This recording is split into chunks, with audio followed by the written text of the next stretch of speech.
Now, we did get a question from a Mr. Andrew Eller. Dude looks like he's a straight fucking footballer. Not the, like, kicking it with your feet, but the American style. America. Can we say America together, people? America. And he wanted to know what life was like when we lived on base, right? Basically, the question is, what do we do on your off time and during work? God, fucking dog hairs everywhere. So basically, the way your day is generally set up, very general terms here. You know, you get up, you get in formation, say 6:30 maybe. Then you do PT for an hour. And once the hour's done, you get released from formation and you go back, shower, have breakfast, blah, blah, blah. Report by 9, generally is the case. Then you work till like 4:30, 5. It really depends just what mood they're in that day. They might tell you you're going to get off at 4:30 and it'll be like 10 o'clock before you go home. So that's your Monday through Friday routine. Saturdays and Sundays are yours unless you have duty. You know, that's been assigned to you, like staff duty. And staff duty is like sitting at the CQ desk at battalion headquarters, and you sit there for fucking 24 hours. And it kind of sucks a little bit. But it depends. Basically, it depends who you get stuck on staff duty with. It can either be really fun or really boring. So, I guess I'll start in Korea. You know, once you get the hang of shit, there's places, there's places off post you can eat. There's places on post. We had like Popeyes, and we had some food at the little like mini shopping mall that we had on base.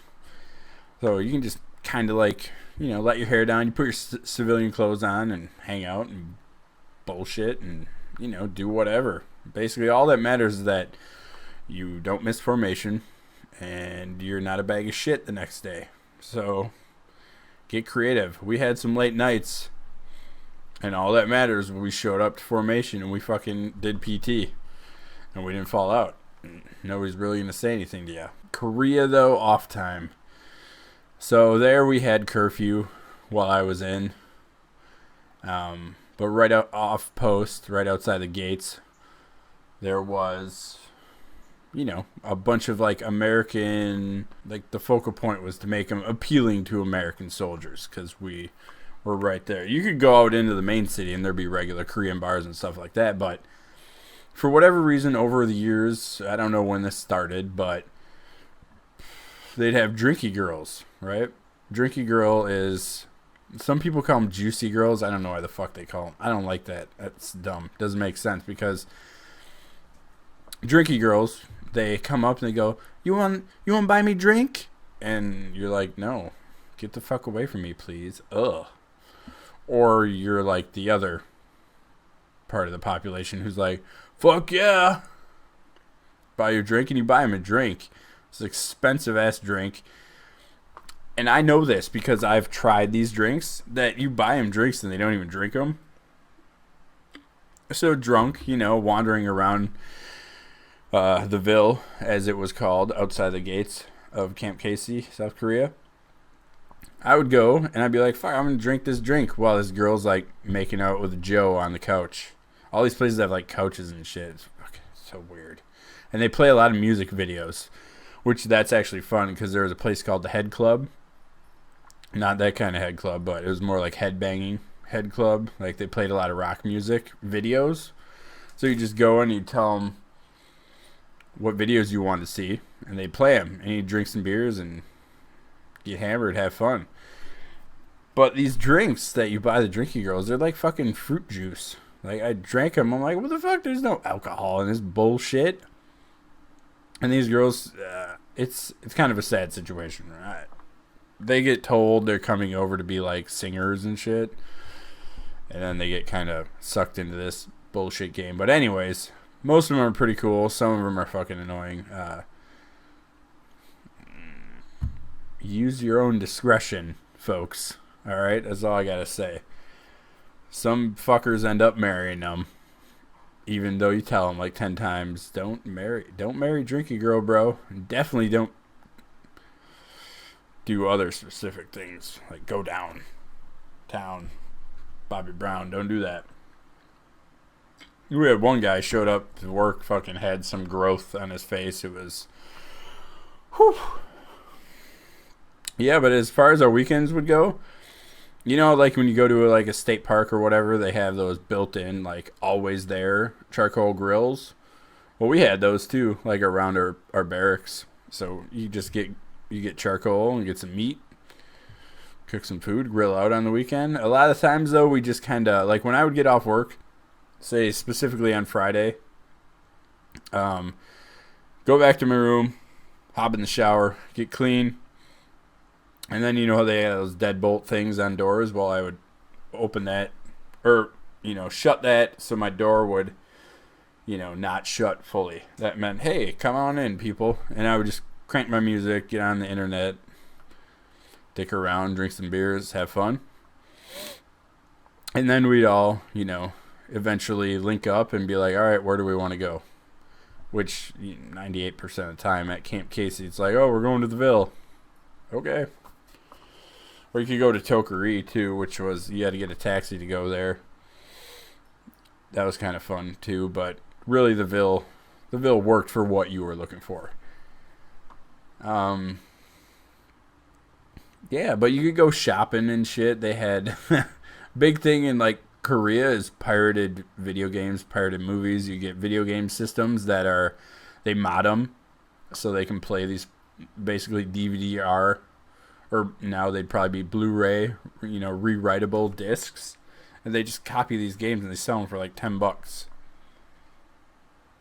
Pretty dirty business, but whatever. If they're not cracking down on it in their own country, what are we gonna do? Got to get our movies from somewhere, right? No vehicles where I was at there, so we had to use public transportation to get anywhere. And that was actually pretty easy because you never had to worry about drunk driving or anything. You just had to be able to fucking crawl or be carried back onto post. And then there are buses that run on Camp Casey, like on post, to get you where you need to go. And they're like the last bus of the night is always just a gigantic shit show. I remember we were on there one time and the tankers started talking shit to us. And then we were infantry, so we started talking shit back. It's just a big old fucking testosterone, alcohol-fueled mess, basically. Good times. Good times. As far as everyday stuff in Korea, we were mechanized. We had Bradleys, so if we were mounted guys, we'd go down to the motor pool a lot, and we'd just be with our vehicles, hanging out with them. Any maintenance that needed to get done, we'd be doing them.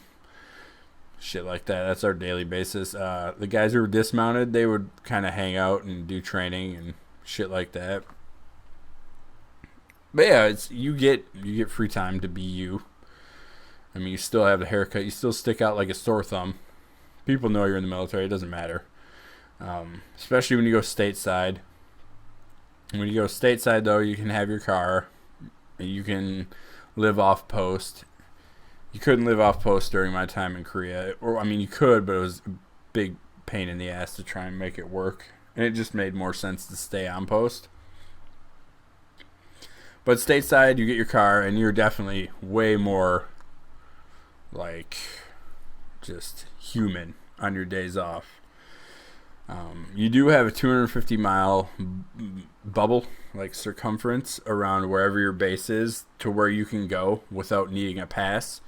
So if for whatever reason you got like a 4-day coming up, you got to fill out a pass, and then you can go, right? It's the same way in Korea. You still have the bubble.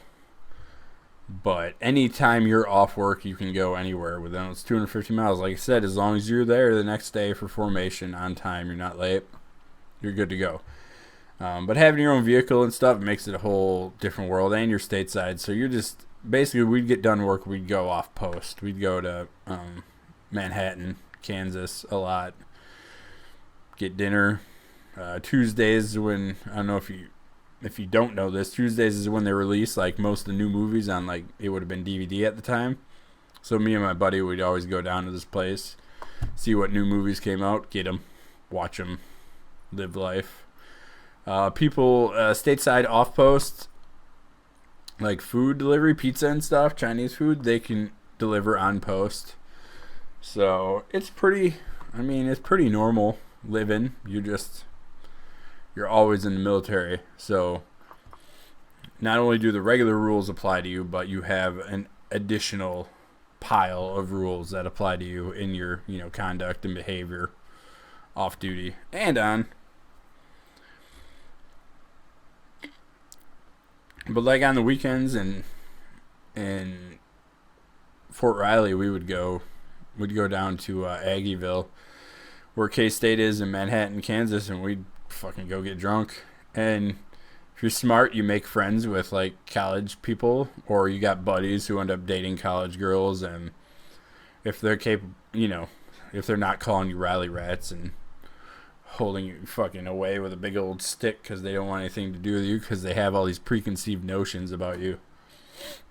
But you make friends with people who live in Manhattan. That way you can get drunk. It doesn't matter wherever you're at. Make friends who live in the town where you are going to drink. That way when you get drunk, bar time comes, you can just wander back to their place and crash. Be nice. Be nice, people. But yeah, that's basically your day-to-day operations. As far as work and stuff, it just depends.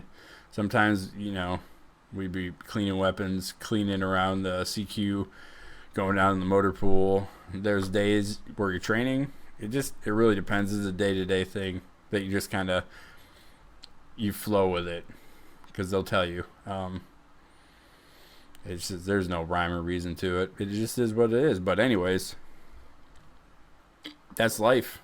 That was a long video. I'm fucking rambling. As always, questions, comments, concerns. Down there. And thanks. Suck it.